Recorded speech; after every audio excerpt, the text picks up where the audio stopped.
Dear student, आज हम class 11 subject maths exercise 1.5 जो है हमारे पास कॉम्प्लीमेंट ऑफ अ सेट, इसके बारे में पढ़ेंगे। देखो, लास्ट क्लास में हमने एक्सरसाइज नंबर 1.4 में सेट पर ऑपरेशन के बारे में पढ़ा था। यूनियन पढ़ लिया, इंटरसेक्शन पढ़ लिया, डिफरेंस ऑफ अ सेट पढ़ लिया। अब अपन जो अगला टॉपिक पढ़ने जा रहे हैं वो है हमारे पास कॉम्प्लीमेंट ऑफ अ सेट।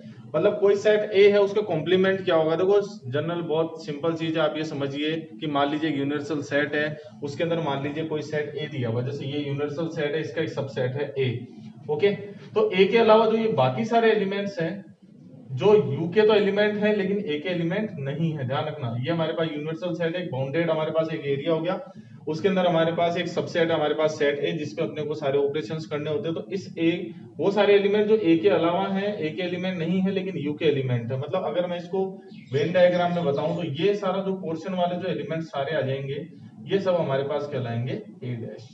इसको हम ए डैश से क्या करते हैं, डिनोट करते हैं। इसको बोलते हैं complement of a set A, या फिर ए डैश करके उसको हम डिनोट करते हैं। इसके अंदर होता कुछ नहीं है, केवल बस वो उसके एलिमेंट नहीं आते, उसके अलावा सारे एलिमेंट आ जाते हैं। तो देखो, इसकी डेफिनेशन होती है हमारे पास, let U be the universal set. U आपके पास क्या है, यूनिवर्सल सेट है, and A is a subset of U. मतलब ए क्या है आपके पास, यू का एक सबसेट है।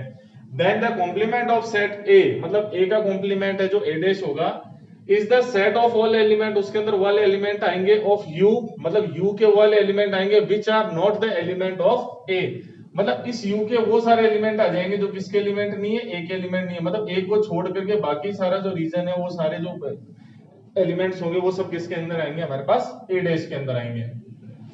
अब कॉम्प्लीमेंट ऑफ अ सेट को we write A dash to denote the complement of a set. मतलब किसी भी सेट के ऊपर ये हल्का सा डैश लगा देते हैं तो वो क्या हो जाता है हमारे पास, उसे कॉम्प्लीमेंट को डिनोट करता है। मान लीजिए एक सेट बी है, इसके कॉम्प्लीमेंट हो जाएगा हमारे पास बी डैश। मान लीजिए कई बार क्या करता है, ऑपरेशन भी लगा दिया, ए यूनियन बी आ गया।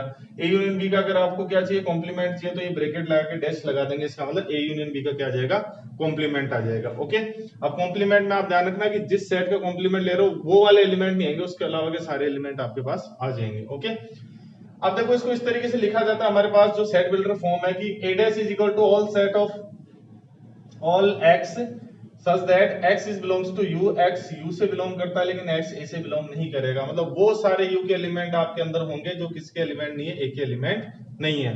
इसको दूसरे तरीके से भी लिखा जा सकता है। देखो, a डैश को किस तरीके लिखा जाता है कि u के अंदर से a के एलिमेंट माइनस को। अभी अपन ने यहाँ पे क्या किया, ये जो a डैश है, ये वाला जो एरिया है, ये पूरे u में से a के एलिमेंट आपने हटा लिए, तो जो रिमेनिंग पार्ट बच जाएगा वो बच जाएगा हमारे पास a डैश। तो a डैश को अपन क्या लिख सकते हैं, u माइनस a भी लिख सकते हैं। चलिए एक एग्जांपल से इसको समझते हैं। माना कि एक यूनिवर्सल सेट U है, उसके अंदर हमारे पास एलिमेंट है 1 2 3 4 5 6 7 और 8, और A एक सेट है वो है 1 2 3 एंड 4। देखो, ये इसका सबसेट है। देन A डैश क्या हो जाएगा कि U के अंदर से एक एलिमेंट हटा दो। इस तरीके से आप समझिए कि U में से एक एलिमेंट जो हटा दोगे वो सारा क्या बच जाएगा हमारे पास, A डैश बच जाएगा। तो देखो 1 2 3 4 हटा देते हैं, 1 2 3 4, बाकी जो रिमेनिंग बच गए 5 6 7 and 8, this is our A dash हो गया। ओके, यहां तक बात। अब यहाँ पे एक और काम करते हैं कि ए डैश का वापस डैश लेते हो, मतलब कॉम्प्लीमेंट का भी कॉम्प्लीमेंट लेते, इसको डबल कॉम्प्लीमेंट बोलते हैं। तो देखो क्या होगा, आपको लेना है ए डैश का कॉम्प्लीमेंट। तो ए डैश आपके पास ये दिया हुआ है, यूनिवर्सल सेट आपके पास ये है। तो देखो, इस यूनिवर्सल सेट में अगर ए डैश का आपको कॉम्प्लीमेंट लेना है तो इसके अंदर से ए डैश के एलिमेंट हटा दो। मतलब 5 6 7 8 अगर आप यहां से हटा देंगे तो रिमेनिंग पार्ट आपके पास बच जाएगा 1 2 3 एंड 4, ये चार एलिमेंट बच जाएंगे। और आप अगर गौर से देखेंगे ये वही सेट आ जाएगा आपके पास ए। तो एक रिजल्ट यहां से आ गया कि अगर आप कॉम्प्लीमेंट लेते हो और इस कॉम्प्लीमेंट का वापस आप कॉम्प्लीमेंट ले लेते हो तो ए डैश का डैश वापस क्या हो जाएगा आपके पास, सेट ए ही आ जाएगा। इसको आप प्रैक्टिकली भी यहाँ पर देख सकते हो। आई बात समझ में? एक बार अपन वेन डायग्राम से और समझ लेते हैं। मान लीजिए ये आपके पास U है, इसके अंदर एक सेट है, कौन सा हमारे पास, B। अगर मुझे B डैश को डिनोट करना है, मतलब B के एलिमेंट छोड़ के ये सारा जो पार्ट हो जाएगा, एरिया हो जाएगा, रीजन हो जाएगा, ये किसको डिनोट करेगा हमारे पास, B डैश को डिनोट करेगा। ओके, चलो अपन एक काम करते हैं, A यूनियन B का डैश निकालने की कोशिश करते हैं। देखो वेन डायग्राम से आपको अच्छी तरीके से सब कुछ समझ में आ जाएगा। This is your U। अब दो सेट मैंने ले लिए, ये है मेरे पास A, ये है मेरे पास B। सबसे पहले बात करेंगे A union B। A union B कौन सा हो गया हमारे पास, कि A और B के सारे एलिमेंट आ जाएंगे। तो ये पूरा रीजन आ गया हमारे पास, ये हो गया हमारे पास A यूनियन B। अब आपको क्या करना है कि A यूनियन B का डैश लेना है, मतलब आपको इसका क्या निकालना है, कॉम्प्लीमेंट निकालना है। तो कॉम्प्लीमेंट देखो आप किस तरीके से निकालेंगे कि A यूनियन B का मतलब जिसका कॉम्प्लीमेंट निकालना चाह रहे हो, मतलब ए यूनियन बी जितना एरिया रखता है उसके अलावा जो एरिया है, मतलब इस एरिया को छोड़ के पूरा यू का पार्ट आ जाएगा, मतलब आपने इनको छोड़ दिया और बाकी जो आपका एरिया है ये सब आपके पास किस में आ जाएगा, ए यूनियन बी के डैश में आ जाएगा। ठीक है, सिंगल भी आ गया और डबल वाला भी आपके पास आ गया। अगर दो मान लीजिए यूनियन या इंटरसेक्शन से आपके पास जुड़े हुए हैं, अगर उनका आपको क्या निकालना है, कॉम्प्लीमेंट निकालना, तो ये देख लीजिए कितना रीजन आपके पास आ रहा है, उसके अलावा उसके बाहर का जो सारा रीजन है वो आपके पास उसके कॉम्प्लीमेंट में आ जाएगा। ठीक है, बात तो ये आपको कॉम्प्लीमेंट समझ में आ जाएगा। काफी आसान है कि जब मान लीजिए आप किसी भी सेट का कॉम्प्लीमेंट निकालना है तो यू के अंदर से उस सेट के एलिमेंट हटा दो, तो जो बच जाएगा वो हमारे पास क्या हो जाएगा, ए डैश हो जाएगा। आसानी समझ सकते हो कि यू में से एक एलिमेंट क्या करना है, माइनस करना है, और कॉम्प्लीमेंट है उसका वापस कॉम्प्लीमेंट लेंगे तो वही आपके पास सेट निकल कर आ जाएगा। चलिए इसके बाद हम कुछ प्रॉपर्टीज के बारे में पढ़ते हैं। Some properties of complement of sets, कुछ सेट्स की कुछ कॉम्प्लीमेंट की प्रॉपर्टीज होती है, जैसे अपने यूनियन इंटरसेक्शन में पढ़ा था। तो यहाँ देखिए कॉम्प्लीमेंट्स ऑफ कॉम्प्लीमेंट्स लो, देखो ये कहता है कि ए और ए डैश का यूनियन क्या होगा। चलिए इसको वेन डायग्राम से अपन समझने की कोशिश करते हैं। मान लीजिए ये तो आपके पास है ए, ठीक है, और इसके बाहर का जो पूरा रीजन है ये हो गया आपके लिए ए डैश, ये पूरा तो ए डैश हो गया, ठीक है, और ये अंदर वाला हो गया आपके पास ए। जब दोनों का यूनियन करोगे, यूनियन का मतलब ए भी आ गया और ए डैश भी आ गया, तो ये पूरा ए के अंदर वाले एलिमेंट भी आ गए सारे और बाहर वाले एलिमेंट भी सारे आ गए। इसका मतलब दोनों का यूनियन करोगे तो वो कितना आ जाएगा हमारे पास, पूरा यू आ जाएगा। ठीक है, अच्छा एक चीज और देखते हैं अपने यहाँ पे, ए और ए डैश का इंटरसेक्शन लेने की कोशिश करते हैं। चलिए देखो यहाँ पे हमने क्या किया, ये ए है और ये बाहर वाला ए डैश है। अब आप सोचिए इंटरसेक्शन का मतलब कॉमन एलिमेंट, जो ए के हैं वो ए डैश के एलिमेंट नहीं है और जो ए डैश के होंगे वो ए के एलिमेंट नहीं होंगे। नई बात समझ में? ए में देखो ए डैश में क्या होता है कि यू के अंदर से एक एलिमेंट हटा लेते हैं, मतलब ऐसा कोई भी एलिमेंट नहीं है। और डेफिनेशन में आप देखोगे all element of U which are not the element of A, मतलब वो ए के एलिमेंट नहीं है। तो ये बाहर वाले सारे एलिमेंट तो ए डैश के हो गए और अंदर वाले सारे ए के हो गए, दोनों में कुछ भी कॉमन नहीं है और कुछ भी कॉमन नहीं आता है, इसका मतलब दोनों का इंटरसेक्शन क्या आएगा, फाइव। और आपको पता होगा दो सेट जिनका इंटरसेक्शन फाइव होता है उन्हें डिसजॉइंट सेट बोलते हैं। कौन से सेट बोलते हैं, डिसजॉइंट सेट। इसका मतलब ए और ए डैश आपस में कौन से सेट है हमारे पास, डिसजॉइंट सेट। ओके आते बात, ये कॉम्प्लीमेंट्री लॉ आपको समझ में आ गया होगा। प्रैक्टिकली भी आप समझिए कि ए आ गया और पूरा ए डैश आपको लेना, ए और ए डैश का यूनियन आ जाएगा, पूरा यू हो जाएगा। और उसके बाद में अगर मान लीजिए दोनों में अगर इंटरसेक्शन ले रहे तो इंटरसेक्शन हमारे पास फाइव आएगा, क्योंकि दोनों क्या होते हैं, डिसजॉइंट सेट होते हैं। लॉ ऑफ डबल कॉम्प्लीमेंटेशन, देखो कॉम्प्लीमेंटेशन आप डबल करोगे, अगर 8 का कॉम्प्लीमेंट का भी कॉम्प्लीमेंट निकालोगे तो वही सेट आ जाता है। ये अपन ने प्रैक्टिकली पहले प्रूव कर लिया है यहाँ पे कि कॉम्प्लीमेंट है उसका वापस कॉम्प्लीमेंट करेंगे तो वापस वही सेट आ जाएगा। चलिए इसके बाद में थर्ड हमारे पास है कि फाइव डैश क्या होता है, फाइव का कॉम्प्लीमेंट। मान लीजिए ये हमारे पास यू है, अब फाइव डैश में कुछ होगा ही नहीं, मैं ऐसे डॉट भी नहीं मान सकते इसके अंदर। फाइव डैश क्या होगा कि मतलब फाइव के अलावा सारे एलिमेंट, तो ये सारे एलिमेंट ही हमारे पास क्या हो जाएंगे, फाइव हो जाएगा, फाइव डैश हो जाएगा। क्योंकि फाइव का मतलब क्या होगा, कोई भी एलिमेंट नहीं है, और फाइव डैश का मतलब ये क्या हो गया कि यू में से आपको फाइव माइनस करना है। तो यू में से अगर फाइव माइनस करोगे तो आपको हमेशा यू ही मिलेगा, क्योंकि कुछ माइनस ही नहीं हो रहा। तो फाइव डैश का मीनिंग हो गया हमारे पास यू। तो ये ध्यान रखना, आप यूनिवर्सल सेट को हम फाइव डैश भी लिख सकते हैं। अच्छा यू का कॉम्प्लीमेंट क्या होगा वो देख लेते हैं। यू डैश अगर आपको निकालना है तो यू में से यू को माइनस करना है, तो हमारे पास क्या बच जाएगा, फाइव बच जाएगा। तो एक दूसरे का इस तरीके से ध्यान रखना कि फाइव डैश तो होता है हमारे पास यूनिवर्सल सेट, और यूनिवर्सल सेट का कॉम्प्लीमेंट होगा वो हमारे पास क्या हो जाएगा, फाइव हो जाएगा। ठीक है, ये कुछ प्रॉपर्टीज और ये हमने कॉम्प्लीमेंट ऑफ सेट पढ़ा। अब अपन इसके अंदर एक मेजर लॉ है वो है डी मॉर्गन लॉ, उसके बारे में पढ़ने जा रहे हैं। और आगे जब अपन एक्सरसाइज करेंगे उसके अंदर भी उसका एक क्वेश्चन आएगा, जब वेन डायग्राम से अपन डी मॉर्गन लॉ को क्या करना है, सेटिस्फाई करना। तो डी मॉर्गन लॉ को देखते हैं अपन। देखिए स्टूडेंट, अब जो डी मॉर्गन्स लॉ है वो इस तरीके से, देखो डी मॉर्गन्स लॉ में ये बताया गया है कि अगर ए यूनियन बी, मतलब ए और बी के यूनियन ऑपरेशन लगाया हुआ है, उसका अगर आपको कॉम्प्लीमेंट लेना है तो वो जो कॉम्प्लीमेंट है वो देखो क्या होता है, ये है ना इस ब्रैकेट के जैसे अंदर आएगा तो ये देखो ये ए डैश पे लग जाएगा, ए डैश यूनियन को ये चेंज कर देगा इंटरसेक्शन में, और फिर आ जाएगा आपके पास बी डैश। उसने ये बताया कि दो सेट हैं उनके यूनियन का इंटरसेक्शन, ठीक है, दो सेट हैं उनके यूनियन का कॉम्प्लीमेंट, तो complement of A union B is equal to complement of A intersection complement of B, मतलब दो सेट के यूनियन का जो कॉम्प्लीमेंट है वो दोनों सेट के कॉम्प्लीमेंट के इंटरसेक्शन के इक्वल होगा। ठीक है, आप इसको हिंदी में देखिए कि दो सेट हैं ए और बी, उनके यूनियन का जो कॉम्प्लीमेंट है वो दोनों जो सेट हैं ए और बी उनके जो कॉम्प्लीमेंट्स हैं ए डैश एंड बी डैश उनके इंटरसेक्शन के इक्वल होगा। सेम एज इट इज यहाँ जाइए कि अगर दो सेट है उनके इंटरसेक्शन का आप कॉम्प्लीमेंट ले रहे हो तो वो देखो दोनों सेट ए डैश और बी डैश, मतलब ए और बी के कॉम्प्लीमेंट के यहाँ इंटरसेक्शन है, यूनियन के क्या हो जाता है, इक्वल होता है। ये डी मॉर्गन ने आपको बताया। अब इन दोनों को अपन क्या करेंगे, वेन डायग्राम से समझने की कोशिश करते हैं कि इसका रीजन और इसका रीजन क्या सेम है क्या, और इसका रीजन और इसका रीजन हमारे पास सेम है या नहीं। तो देखो हम क्वेश्चन नंबर 5 है जो एक्सरसाइज का 1.5 का वो भी साथ के साथ ले रहे हैं। Draw Venn diagram of the following, उसके अंदर देखो ए यूनियन बी का डैश, इसका डायग्राम ड्रॉ करना है, फिर ए डैश इंटरसेक्शन बी डैश, इसका डायग्राम अपने को वेन डायग्राम बनाना है। ये दोनों इक्वल आने चाहिए, बिल्कुल सेम रीजन आना चाहिए। सेम ए इंटरसेक्शन बी का जो कॉम्प्लीमेंट है वो और A complement union B complement के इनके डायग्राम बनाने चाहिए। ये दोनों का जो रीजन है वो बिल्कुल क्या आना चाहिए, हमारे पास सेम आना चाहिए। अगर इनके रीजन सेम है, इनका रीजन सेम है, देन ये दोनों एक दूसरे क्या होते हैं, इक्वल होते हैं। उससे हमारा डी मॉर्गन लॉ भी क्या हो जाएगा, सेटिस्फाई हो जाएगा।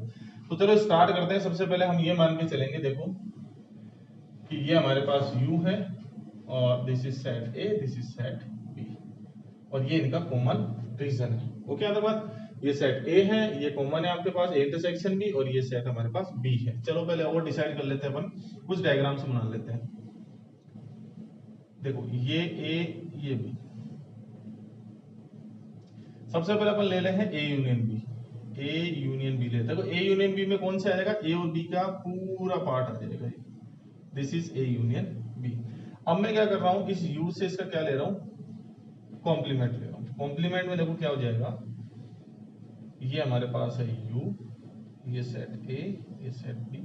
ठीक है, अब ए यूनियन बी तो ये था, अब अपने को लेना है ए यूनियन बी का कॉम्प्लीमेंट। कॉम्प्लीमेंट का मतलब इस रीजन के अलावा बाहर का पूरा रीजन। तो देखो कौन कौन सा आ जाएगा, ये और ये तीनों तो ए यूनियन बी में इंक्लूड हो रहे हैं, तो बाहर का एक पूरा रीजन आ जाएगा। तो अगर अपन बात करें तो इस तरीके से इसको डिनोट अपन कर सकते हैं। ठीक है, ये पूरा रीजन हमारे पास आ जाएगा।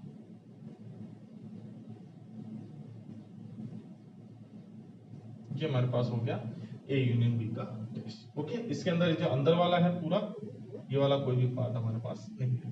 क्लियर है, चलिए अब अपन चलते हैं ए डैश के ऊपर चलते हैं। ये है ए, ये है बी, साथ के साथ ही लेना अपने को। ये है ए, ये बी है हमारे पास। अब सबसे पहले ए डैश ले लेते हैं और यहां ले लेते हैं अपन बी डैश ले लेते हैं, ए एंड बी। ओके, ये मैं डिनोट कर रहा हूँ ए डैश और यहाँ डिनोट कर रहा हूँ मैं बी डैश। ओके, ए के अलावा जो भी पूरा सेट है वो देखो यहाँ से स्टार्ट हो जाएगा, ए को नहीं लेना अपने को, ए बच गया हमारा पूरा। ठीक है, उसके अलावा देखो बी पूरा आ जाएगा, ये वाला यहाँ से यहाँ तक, बस ए नहीं लेना है बस अपने को। ये हमारे पास हो गया, दिस इज ए डैश, मतलब बी का ये वाला पार्ट आ गया। ओके, यहाँ तक बात सेम एज इट इज। अपन बी डैश की बात करते हैं तो बी को छोड़ दो, देखो ये पूरा बी है, इसको छोड़ने के बाद में जो अपने पास बचेगा वो पूरा एरिया आ जाएगा, जिसमें ए का ये बाहर वाला एरिया भी आ जाएगा हमारे पास।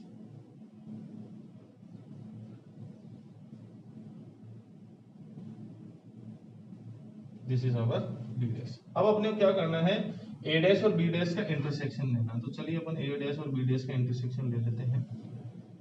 This is A, this is sorry intersect होगा ये इसको, this is A, this is. अब देखो इससे पहले अपन क्या करते हैं कि यहाँ पे ए और बी के चार रीजनों में डिवाइड कर देते हैं। देखो फर्स्ट तो है हमारा बाहर वाला एरिया, सेकंड है ए का एरिया, थर्ड है जो कॉमन पार्ट है, और फोर्थ है हमारे पास बी का एरिया। ये चार में अपन डिवाइड कर दिया। अब यहाँ पे देखो ये हो गया 1, ये हो गया 2, ये हो गया 3, ये हो गया 4। ठीक है, 1 वाला ये पूरा आ गया। कौन सा दोनों के अंदर इंटरसेक्शन ले रहे हैं, हम ले रहे हैं कि ए डैश इंटरसेक्शन ले रहे हैं बी डैश, मतलब ए और बी के इंटरसेक्शन वाला एरिया। तो पहले डिसाइड कर लेते हैं। देखो 1 नंबर देखो दोनों में आ रहा है बाहर का एरिया, दोनों का बाहर का एरिया पूरा पूरा आ रहा है, इसका मतलब 1 इसमें इंक्लूड होगा इंटरसेक्शन के अंदर। ठीक है तक बात, तो 1 इंक्लूड होगा, तो पहले तो मैं 1 को इंक्लूड कर देता हूं।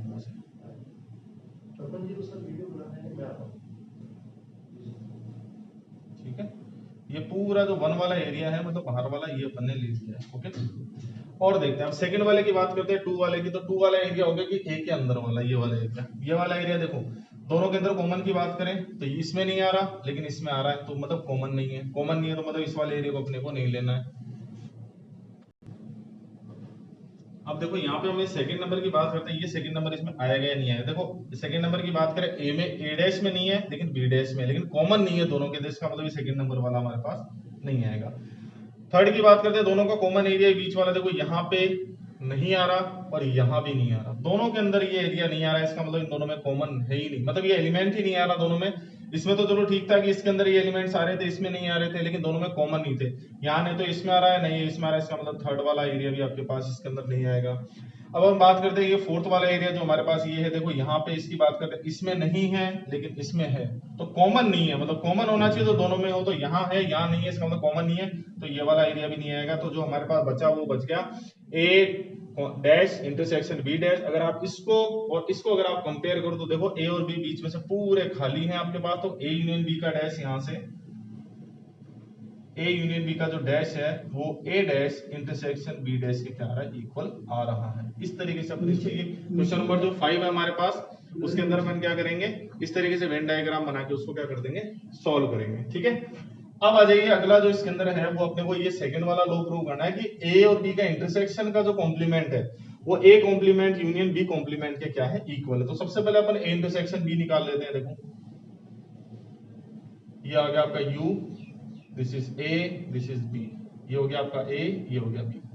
हमें निकालना है ए इंटरसेक्शन बी। ठीक है, ए और बी का इंटरसेक्शन जो कॉमन पार्ट है वो आपके पास ये आ जाएगा। ठीक है, ये थर्ड नंबर का जो हमारे पास जो रीजन था ये बीच वाला, ये हमारे पास क्या हो गया, इसका आ गया। अब इसका आपने क्या लेना, कॉम्प्लीमेंट लेना, तो यही जस्ट इसके आगे इसका कॉम्प्लीमेंट ले लेते हैं अपन। हमें लेना है ए इंटरसेक्शन बी का क्या लेना है, कॉम्प्लीमेंट लेना। तो सबसे पहले आप ले लीजिए ए और बी। ओके, अब ए इंटरसेक्शन बी, ये इसके अलावा सारे आ जाएंगे, मतलब ये बीच वाले पार्ट को छोड़ के बाकी सारा पार्ट आ जाएगा, मतलब ये बाहर वाला आ गया।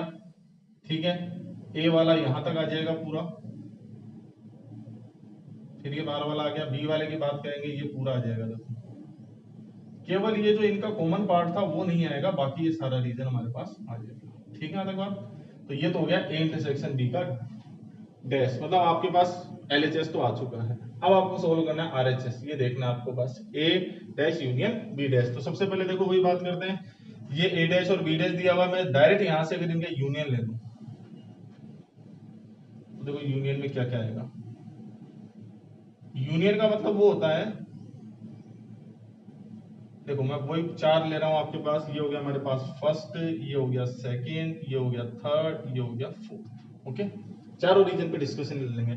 हमें लेना है ए डैश यूनियन लेना है आपके पास बी डैश। चलिए जी ए डैश ले लेते हैं, ये ए डैश है हमारे पास और ये हमारे पास बी डैश है। यूनियन के अंदर क्या होगा, किसी एक का भी पार्ट होगा तो वो भी आ जाएगा। तो चलिए पहले स्टार्ट करते हैं 1 नंबर के बाहर वाले रीजन की।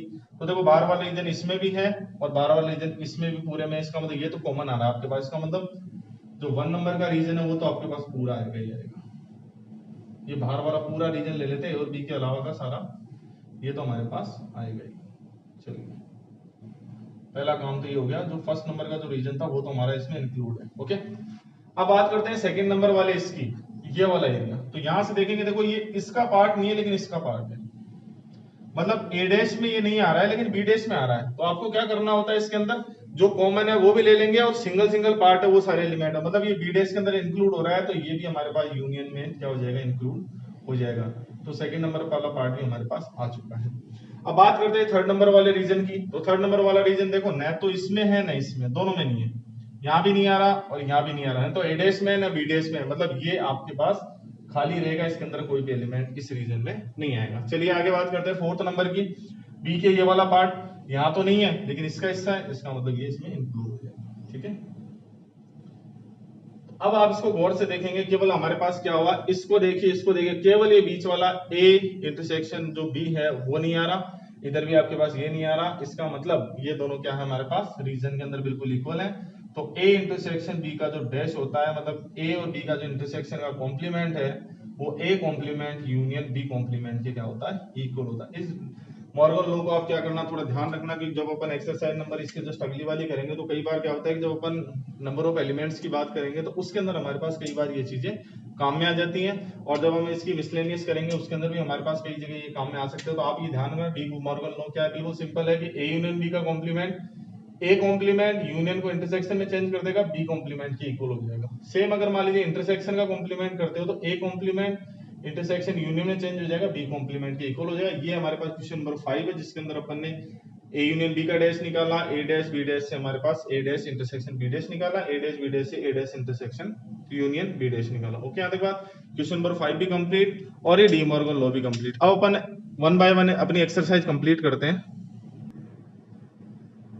देखिए स्टूडेंट, अब अपन आगे के क्वेश्चंस करते हैं। क्वेश्चन देखो, क्वेश्चन नंबर फर्स्ट है इसका, let u is equal to universal set दिया हुआ है 1 से लेकर 9 तक, a दिया हुआ है 1 से लेकर 4 तक, b दिया हुआ है 2 4 6 7 8, c दिया हुआ है 3 4 5 एंड 6। आपको फाइंड करना है, a डैश निकालना है, b डैश निकालना है, a यूनियन c का आपके पास डैश निकालना है, a यूनियन b का डैश निकालना है, a डैश का डैश आपको निकालना है एंड b माइनस c का क्या निकालना है, आपको डैश निकालना है। ठीक है, तो सबसे पहले a डैश ले लेते हैं। a डैश देखो किस तरीके निकालना है, u के अंदर से a के एलिमेंट माइनस कर दो, एक एलिमेंट 1 2 3 4 1 2 3 4 माइनस कर दियो, बाकी रिमेनिंग है 5 6 7 8 एंड 9। तो ये हो गया 5 6 7 8 and 9।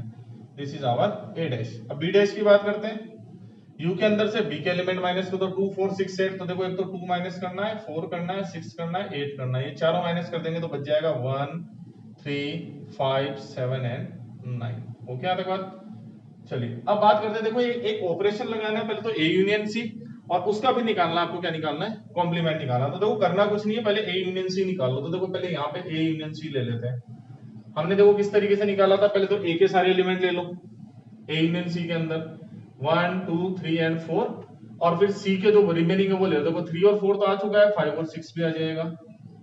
This is our a union c। अब a यूनियन c का कॉम्प्लीमेंट लेना है तो वो u में से लेना है, तो u के अंदर से a यूनियन c के एलिमेंट माइनस कर दो, 1 2 3 4 5 6 तक आपने हटा दिए हैं, तो आपके पास जो रिमेनिंग बच गए वो बच गए 7 8 and 9। This is a union c का कॉम्प्लीमेंट हो गया। ओके, अब बात करते हैं a यूनियन b का डैश। तो पहले a यूनियन b निकाल लो, a यूनियन b। तो सबसे पहले a यूनियन b निकालने के लिए a के सारे एलिमेंट ले लो, 1 2 3 एंड 4। अभी b के एलिमेंट ले लो जो a आ चुके हैं वो छोड़ के, 2 और 4 तो देखो आ चुका है, बाकी रिमेनिंग है 6 and 8। This is a union b, और a यूनियन b का कॉम्प्लीमेंट आपके पास हो जाएगा। तो ये एलिमेंट हटा देंगे, तो 1 से लेकर 4 तक तो ये हटा देंगे।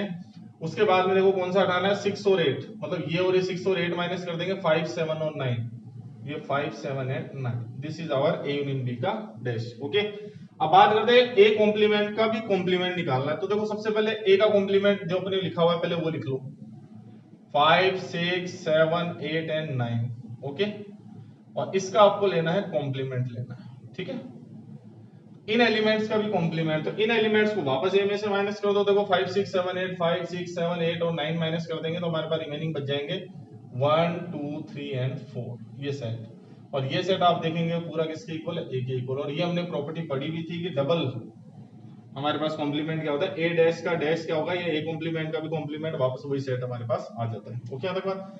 अब b माइनस c का कॉम्प्लीमेंट लेना है, तो पहले तो b माइनस c करो, b में से c के एलिमेंट माइनस कर दो। तो देखो b में देखो c के एलिमेंट 2 आएगा नहीं आएगा, 2 उसमें नहीं है तो 2 आ जाएगा, 4 उसमें है हट गया, 6 उसमें है ये भी हट गया, केवल आपके रिमेनिंग बचेगा कितना, 8। ओके, तो b में से c के एलिमेंट माइनस कर दिए, जो 2 और 8 आ चुके हैं। अब इसका कॉम्प्लीमेंट लेना, तो चलिए यहाँ से कॉम्प्लीमेंट ले लीजिए, 2 और 8 को हटा दीजिए, बाकी सब आ जाएंगे, 1 आ गया, 3 4 5 6 7 और 9।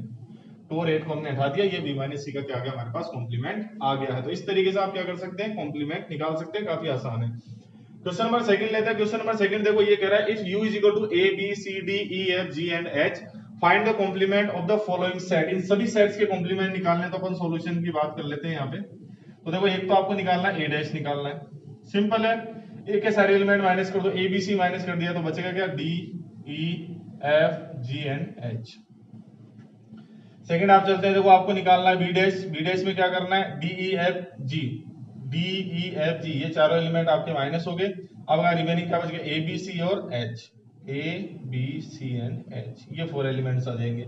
इसी तरीके से आपको c डैश निकालना है, u के अंदर से c के एलिमेंट माइनस कर दो, तो देखो a माइनस हो जाएगा हट गया, b आ जाएगा, c हट गया, d आ जाएगा, e हट गया, एफ आ जाएगा, जी हट गया तो एच आ जाएगा।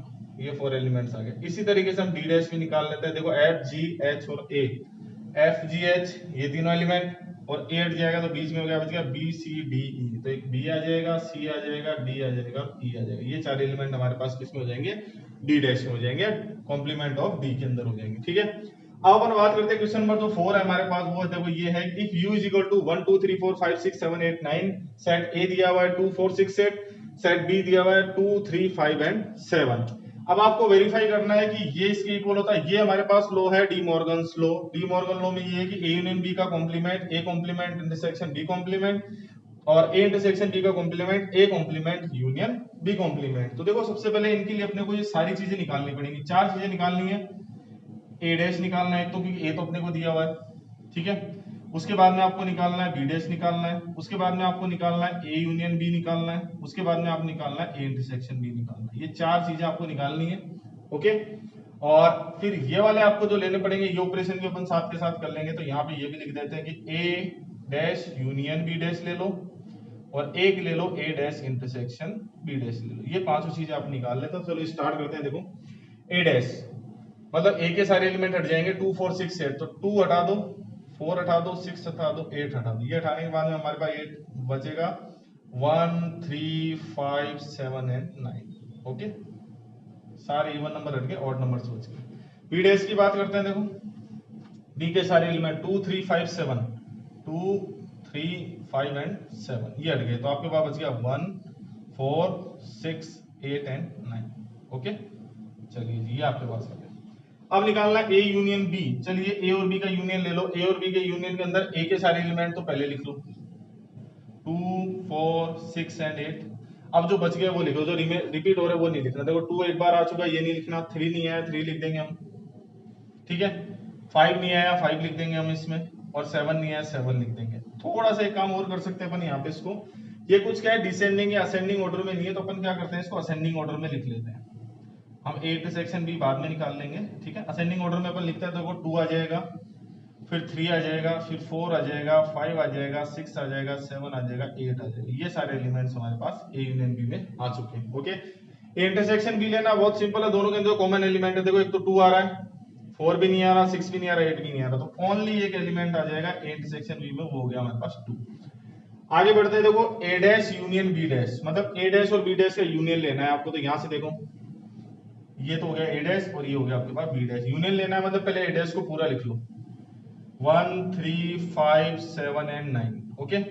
अब जो नहीं आए वो लिख लो। देखो 1 आ चुका है, 4 नहीं आया, 4 आएगा इसमें, 6 इसमें नहीं है, 6 भी आएगा, 8 भी आएगा, और 9 इसमें है इसलिए 9 नहीं आएगा। अब थोड़ा इसको मैं असेंडिंग ऑर्डर में लिख दिया। देखो 1 के बाद में सीधा 3 आ गया, उसके बाद में 4 भी है, 5 है, 5 के बाद में फिर 6 है, फिर 7 है, फिर 8 है और 9 है। इस तरीके से हमारे पास क्या आ गया, ए डैश यूनियन बी डैश आ गया। आगे बात करते हैं। देखो ए डैश इंटरसेक्शन बी डैश, मतलब ए डैश और बी डैश का इंटरसेक्शन ले लो, जो कॉमन एलिमेंट्स है। एक तो देखो 1 दिख रहा है आपको, और उसके बाद में 3 नहीं है, 5 भी नहीं है, 7 भी नहीं, एक 9 आ गया हमारे पास, ठीक है। ओके यहाँ तक बात। चलिए अब इसको प्रूव करने का अपने सोचते हैं, चलते हैं आगे। तो देखो फर्स्ट जो एलिमेंट है उसके अंदर अपने को देखो जो प्रूव करना है वो करना है कि ए यूनियन बी का डैश निकालना है आपको। चलिए जी, ए यूनियन बी का आपने डैश किया, तो ए यूनियन बी आपके पास देखो ये रहा, ठीक है। इस ए यूनियन बी का कॉम्प्लीमेंट आपको लेना है। तो चलिए ए यूनियन बी के सारे एलिमेंट यू में से माइनस करो, तो ये रहा आपका यू। क्या क्या हट जाएगा, 2 3 4 5 6 7 8, मतलब यहां से लेकर यहां तक हट गए। आपके पास केवल बचा 1 और 9, और आप इसको गौर से देखेंगे 1 और 9 ये रहे, मतलब ए डैश इंटरसेक्शन बी डैश। ये आपका क्या हो गया, प्रूवमेंट हो गया कि ए यूनियन बी का जो डैश है वो किसके इक्वल हो गया, ए डैश इंटरसेक्शन बी डैश के। सेकंड हम ले लेते हैं यहाँ पे, वो हमारे पास है ए इंटरसेक्शन बी का कॉम्प्लीमेंट लेना है। तो देखो ये ए इंटरसेक्शन बी है, कॉम्प्लीमेंट लेना है। केवल 2 ही आपके पास माइनस हो जाएगा, इसमें से 2 को हटा देंगे अगर अपन, तो बाकी सारे एलिमेंट्स आ जाएंगे 1 से लेकर पूरे 9 तक।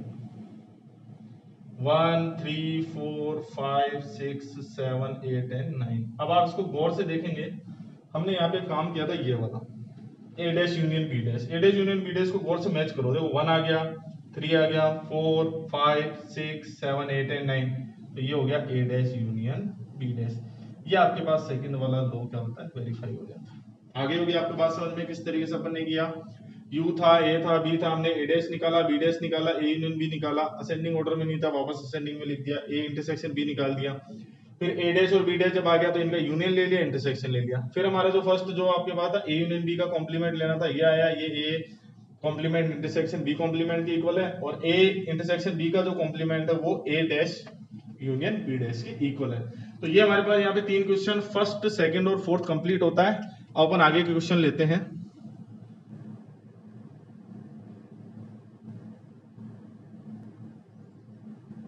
देखिए स्टूडेंट, अब अपन नेक्स्ट क्वेश्चन करते हैं। क्वेश्चन नंबर जो थर्ड है हमारे पास, काफी बड़ा क्वेश्चन है। इसके अंदर देखो अपने क्या करना है, taking the set of natural number as universal set. मतलब आपको यूनिवर्सल सेट है वो क्या लेना है आपके लिए, एन लेना है। क्या लेना है, एन। मतलब आपको नेचुरल नंबर का जो सेट है वो क्या लेना है, एज ए यूनिवर्सल सेट लेना है। और ये सारे हमारे पास कुछ सेट्स हैं, इनके क्या निकालना है आपके पास, कॉम्प्लीमेंट निकालना है। चलिए इधर अपन सीधे सीधे इनके कॉम्प्लीमेंट ले लेते हैं। देखिए x where x is an even natural number, तो इवन है, तो इवन के अलावा जो बच गए नेचुरल नंबर्स में वो कौन से बन गए, ऑड नेचुरल नंबर बच गए। तो इसका जो कॉम्प्लीमेंट हो जाएगा वो हो जाएगा x such that x is N odd natural number.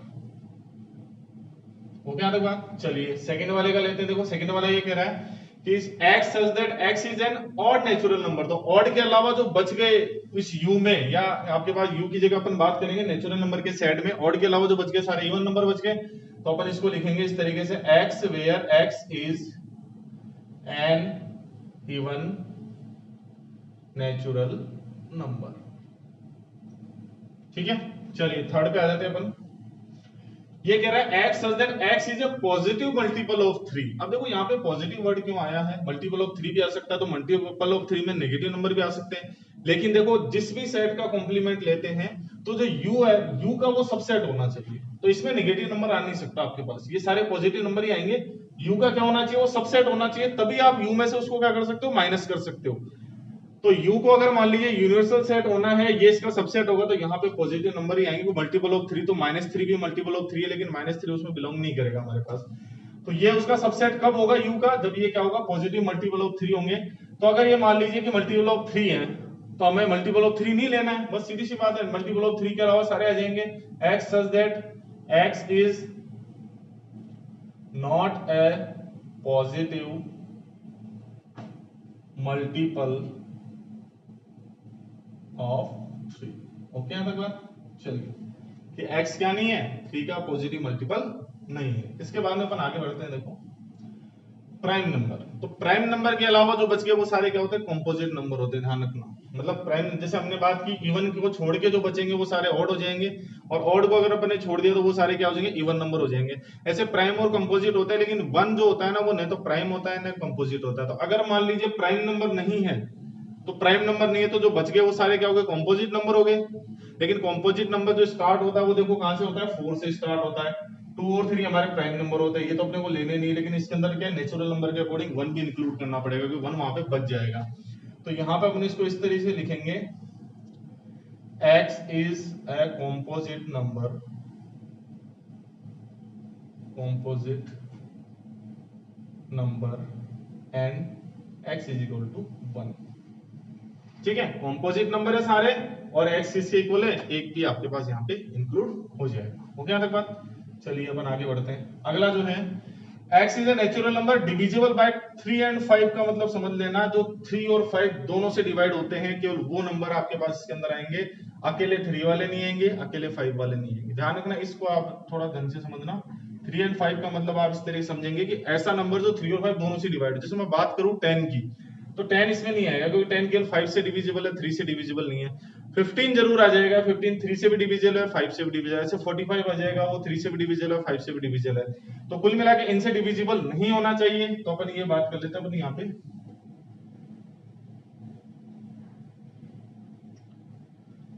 तो देखिए अपन यहाँ पे एक चीज का थोड़ा ध्यान रखना कि इनसे डिविजिबल नहीं होना चाहिए, तो इनसे डिविजिबल नहीं होगा तो क्या सारे नंबर ही आ जाएंगे हमारे पास। ओके, तो चलिए अपन इसको इस तरीके से लिख लेते हैं, x where x is divisible by 3 और x is इज नॉट लिखेंगे हम, चलो इसको एक साथ ही लिख देते हैं अपन कि is not divisible by 3 and 5। X is not divisible by 3 and 5, मतलब 3 और 5 दोनों से क्या होना चाहिए, डिविजिबल नहीं होना चाहिए। ये हमारे पास क्या हो जाएगा, इसका कॉम्प्लीमेंट सेट हो जाएगा। अच्छा अपन सिक्स्थ की बात करते हैं, थोड़ा यहाँ पे ध्यान से देखना। x where x is a perfect square, तो जो परफेक्ट स्क्वायर नहीं है वो सारे इसके कॉम्प्लीमेंट हो जाएंगे, तो आप इसको इस तरह लिखना x such that x is not a perfect square. Okay, ऐसे बोला है x such that x is a perfect cube, तो आप लिखेंगे x where x is not a perfect cube, ये सारे इसके कॉम्प्लीमेंट में आ जाएंगे। ठीक है, ओके आगे बात करते हैं। देखो इसको थोड़ा समझना जरूरी है। यहाँ पे दिया हुआ है x such that x plus 5 is equal to 8 है, थोड़ा सा इसको सॉल्व कर लो, x की क्या वैल्यू आती है, तो इस सेट को अपन इस तरह लिखेंगे x such that x is equal to, देखो 5 उधर जाएगा, 8 में से माइनस हो जाएगा, तो ये इज इक्वल टू 3 आ जाएगा, तो ये है हमारे पास x इज इक्वल टू 3। कुल मिला के वो सारे नंबर आ जाएंगे x इज इक्वल टू 3। अगर मैं इसको आपके रोस्टर फॉर्म में लिखूं तो केवल यहाँ पे 3 एलिमेंट आ जाएगा, केवल इसको इस तरीके से लिखा जाएगा, ओनली 3 नंबर आ जाएगा, क्योंकि इसका सॉल्यूशन है कि आ रहा है 3 आ जाएगा हमारे पास, तो आप इसको इस तरीके से लिखेंगे, इसका कॉम्प्लीमेंट मतलब उसमें 3 नहीं आना चाहिए। x such that x is belongs to n, ये जरूर लिखना कि x क्या एक नेचुरल नंबर है and x is not equal to 3, this is the complement of this set. इस तरीके से यहाँ भी एक इक्वेशन, इसको थोड़ा सॉल्व कर लेते हैं अपन, तो सॉल्व करने पे देखो हमारे पास क्या आएगा, x देखो 5 को उधर भेजेंगे माइनस हो जाएगा, 9 में से 5 गए 4 और फिर 2 से डिवाइड कर देंगे तो 2 आ जाएगा, तो ये आ जाएगा x इज इक्वल टू 2। अगर इसको मैं रोस्टर फॉर्म में लिखूं तो केवल मेरे पास 2 एक एलिमेंट आ जाएगा, और इसको अगर मान लीजिए अपने को इसका कॉम्प्लीमेंट लेना तो 2 को हटा देंगे सारे नेचुरल नंबर्स में, तो ये लिखेंगे x such that x belongs to n and x is not equal to 2 हो जाएगा। चलिए ये इसमें और आ जाते हैं, x such that x belongs to n, ये जरूरी है ओके कि x क्या है 7 और 7 से बड़ा है, तो इससे के जो कॉम्प्लीमेंट का मतलब 7 और 7 से बड़े तो सारे आ गए, जो बच गए पीछे वाले वो ले लेंगे, तो वो आप लिखेंगे x is less then 7। Okay देखो इक्वल भी आ चुका है, तो मैंने यहाँ इक्वल नहीं लगाया, इक्वल को अपने को नहीं लेना है, और इससे बड़े वाले सारे आ गए तो इससे छोटे वाले सारे आ जाएंगे इसके कॉम्प्लीमेंट में। इसको देख लीजिए, यहाँ पे थोड़ी इक्वेशन इसको थोड़ा अपने को सोल्व करना पड़ेगा, तो सोल्व करने में देखो क्या आता है, x such that x belongs to n and 1 को उधर भेजेंगे माइनस हो जाएगा, 10 माइनस 1 माइनस हो तो 9 हो गया, और 2 से डिवाइड कर देंगे तो ये हो जाएगा x इज ग्रेटर देन 9/2, कि x 9 और 9 से बड़ा है तो सारे क्या ले लेंगे अपन, छोटे वाले ले लेंगे, तो इसको इस तरीके से लिखेंगे x such that x belongs to n and x is less than equal to, ध्यान रखना इक्वल इसलिए लगा रहा हूं क्योंकि यहां तो देखो इक्वल इंक्लूड था इसलिए इक्वल नहीं लगा दिया, इक्वल नहीं है इंक्लूड इसलिए 9/2 आ जाएगा। ओके तक बात, ये सारे इनके क्या हो गए हमारे पास कॉम्प्लीमेंट सेट हो गए। ओके तक बात, काफी बड़ा क्वेश्चन था, इसमें सारे क्वेश्चन हमारे पास आ चुके हैं, जिसके अंदर हमारे वर्ड प्रॉब्लम भी आ चुकी है, सारी चीजें हमने कर ली हैं, तो ये जो आप 11 क्वेश्चन जब आप करेंगे तो आपको कॉम्प्लीमेंट निकालना आ जाएगा और भी अच्छे तरीके से। अब इसके लास्ट फाइनल 2 क्वेश्चन और ले लेते हैं हम। देखिए स्टूडेंट, क्वेश्चन नंबर जो 6 है वो है let U be the set of all triangles, मतलब हमारे पास एक यूनिवर्सल सेट है U, इसके अंदर सारे ट्रायंगल का सेट है। सारे ट्रायंगल देखो कितने टाइप के ट्रायंगल्स होते हैं आपके, स्केलियन होते हैं जिनकी तीनों साइडें क्या होती है हमारे पास अलग होती है, हमारे पास 2 जिनकी साइडें इक्वल होती है वो होता है हमारे पास आइसोसेलेस ट्रायंगल है, तीनों साइडें इक्वल होती है वो हमारे पास इक्विलैटरल ट्रायंगल्स हो गए हमारे पास। ठीक है, इस तरीके से मान लीजिए अगर एंगल्स के अकॉर्डिंग ले लें तो एक तो होता है हमारे पास ऑब्ट्यूस एंगल ट्रायंगल है, एक राइट एंगल ट्रायंगल है, एक आपके पास एक और होता है जो ट्रायंगल, उसमें देख लेना आप। कुल मिला के इस तरीके से ट्रायंगल के काफी सारे डिफरेंट टाइप्स होते हैं, इसमें स्केलियन सबसे इंपॉर्टेंट है जिसके अंदर कोई भी एंगल क्या नहीं होता, इक्वल नहीं होता है। अब ये कह रहा है कि जो सेट ए है is the set of all triangle with at least one angle different from 60, जिनके अंदर क्या है कि कम से कम एक एंगल है ना वो 60 से डिफरेंट है, मतलब कम से कम एक एंगल 60 से डिफरेंट है। तो चलिए मैं बात करता हूं कि तीनों एंगल क्या है, डिफरेंट है, तो मान लीजिए तीनों एंगल अगर 60 से डिफरेंट है, इसका मतलब ये कौन सा हो गया, स्केलियन हो गया, तो सारे स्केलियन ट्रायंगल आपके पास किस में आ जाएंगे, ए में आ जाएंगे। ठीक है, सेकंड बात करते हैं, मान लीजिए कि एक एंगल आपके पास कितना है, 60 है। ओके, एक एंगल क्या है हमारे पास 60 से डिफरेंट है, हमने तीनों एंगल डिफरेंट ले लिए तो 2 एंगल मान लीजिए, 2 एंगल मान लीजिए किससे आपके पास 60 से डिफरेंट है। ओके, तो एक एंगल हमारे पास कितना हो गया, 60 का हो गया, बाकी दोनों क्या है हमारे पास डिफरेंट है। और थर्ड हमारे पास केस ये हो गया जिसके अंदर हमारे पास दो एंगल क्या है यार, यहाँ से कितने हो, 3 हो गए, 2 हो गए, केवल एक एंगल हमारे पास 60 से क्या डिफरेंट है, मतलब दो एंगल कितने के हैं, 60 के हैं।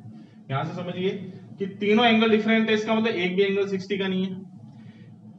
दो एंगल आपके पास मान लीजिए कि डिफरेंट है, दो एंगल से अगर डिफरेंट है इसका मतलब एक आपके पास 60 है, और अगर मान लीजिए आपके पास एक एंगल डिफरेंट है इसका मतलब दोनों क्या है हमारे पास 60 है। ओके, अब इसमें थोड़ा सा आपको क्लासिफिकेशन कर लेना, जब तीनों डिफरेंट है इसका मतलब आप समझ लीजिए एक भी 60 का नहीं है, तो सारे स्केलिन ट्रायंगल आपके पास आ जाएंगे। ठीक है, जिसमें दो एंगल डिफरेंट हो, एक एंगल 60 का हो, तो देखो दोनों एंगल कितने भी हो सकते हैं, मान लो 40 50 का कितने का भी हो सकता है। अगर एक एंगल 60 है तो आपके पास दोनों एंगल किसी भी तरीके से आप ले सकते हो। ठीक है, इसके बाद हम बात करते हैं थर्ड जो हमारे पास है वो ये है कि अगर एक एंगल हमारे पास डिफरेंट है तो एक एंगल कभी भी डिफरेंट नहीं हो सकता, क्योंकि अगर दो एंगल 60 के हो गए तो तीसरा एंगल हमेशा कौन सा आ जाएगा हमारे पास 60 डिग्री आ जाएगा। तो ये वाला केस तो कभी होगा ही नहीं, एक एंगल कभी भी क्या नहीं आ सकता, डिफरेंट नहीं हो सकता। 60 से अगर दो 60 हो गए तो तीसरा एंगल भी हमारे पास क्या हो जाएगा, 60 हो जाएगा। तो यहाँ पे जो सेट ए है वो सारे उन ट्रायंगल्स का सेट है जिनके अंदर कम से कम एक एंगल क्या है हमारे पास 60 से डिफरेंट है। ओके, तो दो एंगल हो सकते हैं, तीन एंगल हो सकते हैं, तो जब दो एंगल आपके पास डिफरेंट हो जाएंगे या तीन एंगल आपके पास डिफरेंट हो जाएंगे, ये सारे तो आपके पास किसके आएंगे, सेट ए के पार्ट है, बिलोंग्स टू आपके पास किसमें करेंगे, ए में करेंगे। तीनों अलग है या टू अलग है, लेकिन ये वाला जो है ना आपके पास सेट, जो आपके पास ये जो इक्विलैटरल ट्रायंगल जो तीनों एंगल सेम हो जाएंगे जिसमें इक्विलैटरल ट्रायंगल बोलते हैं, ये वाला किसमें बिलोंग नहीं करेगा, आपके पास डज नॉट बिलोंग टू क्या हो जाएगा हमारे पास, ए हो जाएगा। तो जब अपन ए डैश की बात करेंगे तो ए डैश के अंदर वो सारे एंगल आ जाएंगे, वो सारे ट्रायंगल आ जाएंगे जो ए के अंदर नहीं है। तो ए के अंदर कौन कौन से हैं, ये वाले दोनों हैं, केवल इक्विलैटरल ट्रायंगल हमारे पास ए में नहीं है। देन आप लिखेंगे A where set of all equilateral triangles in given plane। ठीक है, ए डैश हमारे पास क्या हो जाएगा, इक्विलैटरल ट्रायंगल क्या हो जाएगा, सेट हो जाएगा, क्योंकि ये इक्विलैटरल ट्रायंगल है उसके अंदर क्या ये कह रहा है कि कम से कम एक आपके पास क्या होना चाहिए, डिफरेंट होना चाहिए। दो डिफरेंट हो गए, तीन डिफरेंट हो गए, तो कम से कम एक डिफरेंट तो हो ही नहीं सकता। अगर दो 60 हो गए तो तीसरा तो हमारे पास क्या होगा, 60 हो गया होगा। तो ऐसा केवल ये इक्विलैटरल ट्रायंगल के अंदर ही ये वाला जो ट्रायंगल है वो क्या नहीं करेगा, ए के अंदर बिलोंग नहीं करेगा, क्योंकि इसके अंदर एक डिफरेंट नहीं हो सकता। अगर दो डिफरेंट हो गए तो दो 60 हो गए तो तीसरा तो 60 का होना ही है। तो केवल ये एक इक्विलैटरल ट्रायंगल वाला एलिमेंट बचेगा जो ए के अंदर नहीं होगा, बाकी सारे क्या हो जाएंगे आपके पास ए के अंदर हो जाएंगे। मतलब अगर मैं ये इसका सबसेट मानूं तो इसमें ऑल ट्रायंगल्स तो यहाँ आ जाएंगे, केवल इक्विलैटरल ट्रायंगल आपके पास बाहर बचेगा जो किसका पार्ट होगा आपके पास, ए डैश का पार्ट। ठीक है ना बात। चलिए क्वेश्चन नंबर 7 देख लेते हैं अपने, filling the blanks to make each of the following a true statement. इसको ट्रू स्टेटमेंट बनाना है, मतलब इसका रिजल्ट क्या आएगा वो आपको देखना है। देखो हमने ये पढ़ा था कि ए और ए डैश का union, this is A dash, दोनों का जब यूनियन कर दोगे तो हमारे पास क्या आ जाएगा, यूनिवर्सल सेट आ जाएगा। ठीक है, सेकंड अपन बात करते हैं five dash. What is five dash, five dash की अपन ने बात की, फाइव डैश किसके इक्वल होता है, हमारे पास यू के इक्वल होता है, यू डैश किसके इक्वल होता है, फाइव के इक्वल होता है, ये अपन पहले पढ़ चुके हैं। ठीक है, तो मुझे क्या करना है कि फाइव डैश की जगह मैंने यू लिख दिया, यू का इंटरसेक्शन लेना है मुझे ए से। अब देखो इस तरीके से करना है, ये आपका यू है ये आपका ए है, तो दोनों का इंटरसेक्शन क्या हो जाएगा, ए वाला पार्ट ही आ जाएगा, तो ये हमारे पास क्या मिलेगा आपको, रिजल्ट ए मिल जाएगा। ठीक है, थर्ड अपन बात करें ए और ए डैश। देखो हमने पढ़ा है कि ए और ए डैश एक दूसरे के कौन से होते हैं, डिसजॉइंट सेट होते हैं, दोनों का इंटरसेक्शन हमेशा कितना आता है, 5 आता है। ये आप पढ़ चुके हैं, ये बहुत बार क्वेश्चन पूछा जाता है, ये भी ध्यान रखना कि ए और ए डैश का इंटरसेक्शन, ए और ए डैश में कोई भी एलिमेंट आपके पास कॉमन नहीं होता, इसलिए दोनों का इंटरसेक्शन क्या आता है हमारे पास, 5 आता है। आगे बात कर लेते हैं, देखो यू डैश का इंटरसेक्शन करना है, तो यू डैश क्या है, U dash is equal to 5, 5 का मुझे इंटरसेक्शन करना है ए से, तो देखो 5 और ए में तो कोई भी एलिमेंट कॉमन नहीं होगा, इसका मतलब इसका रिजल्ट कितना आ जाएगा हमारे पास, 5 आ जाएगा। ओके, यहाँ तक बात। इस तरीके से आई होप आपको एक्सरसाइज पूरी समझ में आ गई होगी, कॉम्प्लीमेंट ऑफ ए सेट, और हमने इसके सारे क्वेश्चंस कर लिए हैं। अगर किसी क्वेश्चन में कोई डाउट हो तो आप पूछ सकते हैं। Thank you very much.